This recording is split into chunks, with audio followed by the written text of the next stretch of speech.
महाराष्ट्र में बीएमसी चुनाव के लिए सभी दलों ने अपनी अपनी बिसात बिछा दी है। 15 जनवरी को बीएमसी का चुनाव होना है और नतीजे 16 जनवरी को आएंगे। लिहाजा सभी दलों ने अपनी पूरी ताकत अभी से झोंक दी है। हर पार्टी बीएमसी पर काबिज होना चाहती है। बीजेपी और अजित पवार की एनसीपी केंद्र और राज्य दोनों सरकारों में गठबंधन में है, लेकिन बीएमसी चुनाव में दोनों ही दल एक दूसरे के खिलाफ लड़ रहे हैं। अजित पवार ने बीजेपी पर भ्रष्टाचार का आरोप लगाते हुए लुटेरे और महाराष्ट्र बीजेपी अध्यक्ष रविंद्र चौहान ने अजित पवार को चेतावनी देते हुए यह कहा कि बीजेपी ने अपना मुंह खोला तो वो कहीं के नहीं रहेंगे।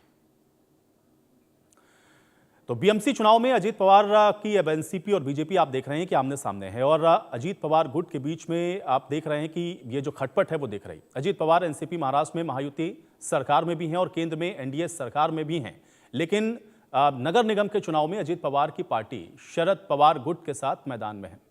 पुणे और पिंपरी चिंचवाड़ नगर निकाय के चुनाव से पहले बीजेपी और अजित पवार की एनसीपी के बीच में ये जो राजनीतिक बयानबाजी हैं तेज हो गई हैं।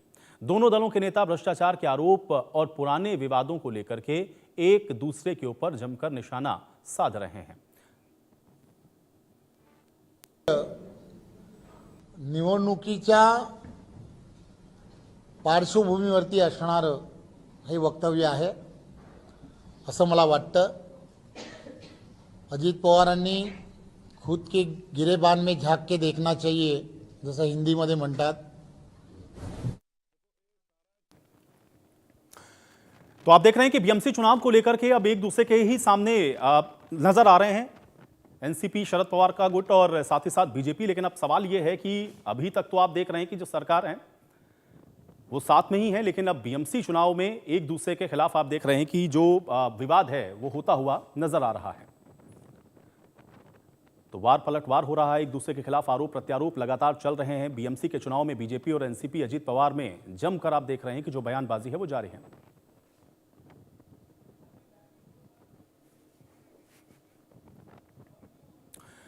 तो अजित पवार के बयान पर महाराष्ट्र बीजेपी के अध्यक्ष ने अजित पवार पर पलटवार किया है और रविंद्र चौहान की ओर से यह पलटवार करते हुए क्या कुछ कहा गया है, आइए आपको सुनवाते हैं।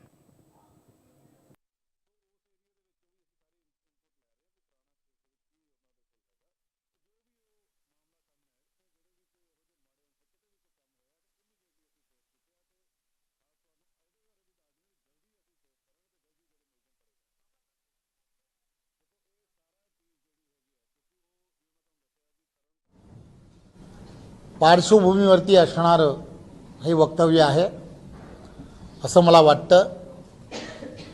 अजित पवारांनी खुद के गिरेबान में झांक के देखना चाहिए, जसं हिंदी मध्ये म्हणतात, ते पाहिलं पाहिजे। ते कोणत्या पक्षाबद्दल बोलतायत? नरेंद्र मोदीजींच्या नेतृत्वातल्या असणाऱ्या पक्षाबद्दल बोलतायत, देवेंद्रजी यांच्या नेतृत्वामधल्या असणाऱ्या पक्षाबद्दल बोलतायत। खरं तर आरोप प्रत्यारोप कसे करावेत हे त्यांनी ठरवलं पाहिजे।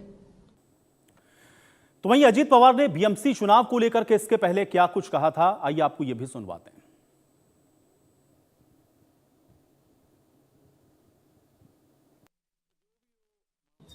तुम्हाला माहिती माझ्यावर 70,000 कोटीचा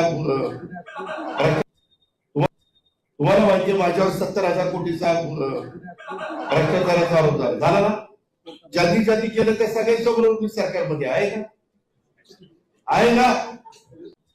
तुम्हाला माहिती माझ्यावर 70,000 कोटीचा भ्रष्टाचाराचा आरोप झाला ना। ज्यांनी ज्यांनी केलं त्या सगळ्यांच्या बरोबर सरकारमध्ये आहे का? आहे ना? तुम्हाला माहिती माझ्यावर 70,000 कोटीचा और चलिए इसी खबर पर शाहिद मेरे साथ मेरे सहयोगी मुंबई से जुड़ चुके हैं। शाहिद, हम लोग देख रहे हैं कि बीएमसी चुनाव में एक दूसरे के आमने सामने बीजेपी और अजित पवार का गुट नजर आ रहा है, कैसे इसको देखा जाए? देखिए, अजीत पवार का जो मामला रहा है, शुरुआत कहां से हुई है और आप देखिए कि अभी चूंकि है चुनाव का माहौल है और हर सियासी पार्टी चाहती है कि वो जो वोटों का जो कसीर जखीरा है वो अपनी झोली में कैसे जमा करे। इसीलिए देखिए कि पार्टी लेवल पर भी जो है वो सारे लोग जो कभी महाविकास आघाड़ी के हिस्सा रहे हों या महायुति के हिस्सा रहे हों, इस वक्त तो साथ में नहीं है। यानी कहीं ना कहीं तलखियां एक दूसरों के बीच में पैदा हुई हैं। अब आते हैं अजीत पवार पर। देखिए, अजीत पवार महायुति के हिस्सा रहे और महाराष्ट्र की सियासत में जो है अजीत पवार का बहुत अहम किरदार रहा है, खासकर उस वक्त जब जो है महायुति का गठन हुआ और खासकर ऐसे समय में जब महाविकास आघाड़ी को डैमेज किया गया और महायुति की जो है बुनियाद डाली गई। अजीत पवार ने हुआ यह है कि पुणे पिंपरी चिंचौड़ में जो बयान दिया, उस बयान के बाद ही जो है अजीत पवार के जो बोलते हैं ना कि उनके बीजेपी के और उनके महायुति के जो खेमे में जो है हलचल मची हुई है और सब जो है अजीत पवार को जो है निशाना बनाने की कोशिश कर रहे हैं। अजीत पवार ने जो बयान दिया है वहां पे पिंपरी चिंचौड़ में ठेकेदारी को लेकर कहा है कि ठेकेदारी जो हुई है, जो भाजपा ने टेंडर में जो है रिंग बनाकर जमकर पैसे लूटे हैं, ये एक उनका बयान रहा। अब इस बयान के बाद देखिए, जब जैसे उनका ये बयान आया तो आप समझ लीजिए कि ना सिर्फ बीजेपी में बल्कि महाराष्ट्र की सियासत में जो है आग सी लग गई। और चलिए, आग लगने के बाद जो है बिल्कुल, बाकी चलिए, सारे आप सियासी बहुत लीडर- शुक्रिया इस तमाम बातचीत के लिए। तो हालांकि आप देख रहे हैं कि इस समय ऑल इज वेल तो आप कम से कम कह सकते हैं बीएमसी चुनाव में नजर नहीं आ रहा है। हालांकि अजीत पवार ने इसके अलावा भी और भी बीजेपी के ऊपर गंभीर आरोप लगाते हुए क्या कुछ कहा है, आपको ये भी बताते हैं।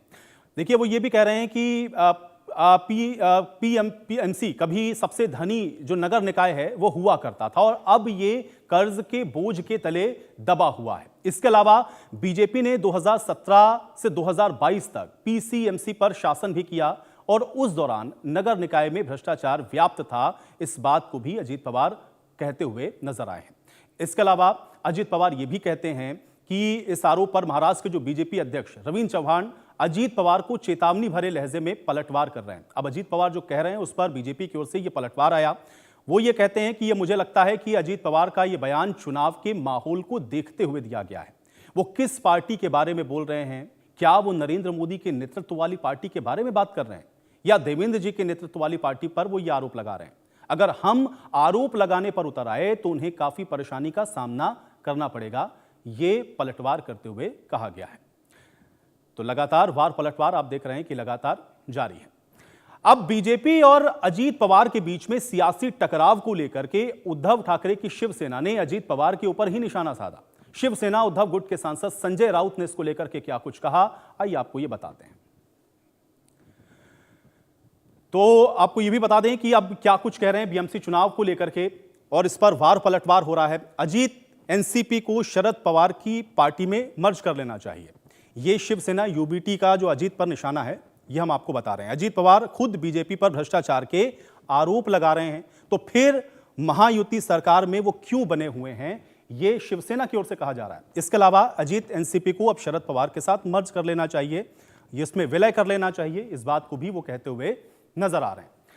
तो आखिर बीएमसी चुनाव में ऐसा क्या है कि राज्य से लेकर के केंद्र तक में गठबंधन में शामिल अजीत पवार अपनी ही सरकार के खिलाफ आरोप लगाने पर उतर आए हैं? इससे समझने के लिए आपको बीएमसी की ताकत और उसकी अहमियत को भी बताते हैं। आपको यह बताते हैं कि क्यों बीएमसी का चुनाव साख का जो सवाल है वो बना हुआ है। ये आप सबसे पहले समझिए, ये समझना आपके लिए जरूरी है। अब देखिए, बीएमसी चुनाव साख का सवाल क्यों है? सिर्फ नगर निगम नहीं बल्कि मुंबई की सत्ता की ये लड़ाई है और 74,000 करोड़ रुपए बजट वाली ये एशिया की सबसे बड़ी सिविक बॉडी है।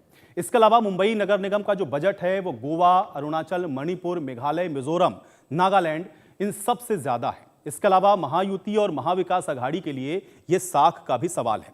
सभी दल बीएमसी पर मजबूत पकड़ की कोशिश करते हैं और इसलिए बीएमसी का ये जो चुनाव है वो साख का सवाल होता है। सिर्फ नगर निगम नहीं बल्कि मुंबई की सत्ता की भी लड़ाई के तौर पर आप इसको देख सकते हैं।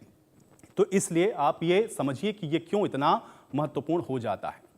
और चलिए इसी के साथ रुक रहे हैं यहां पर एक छोटे से ब्रेक के लिए।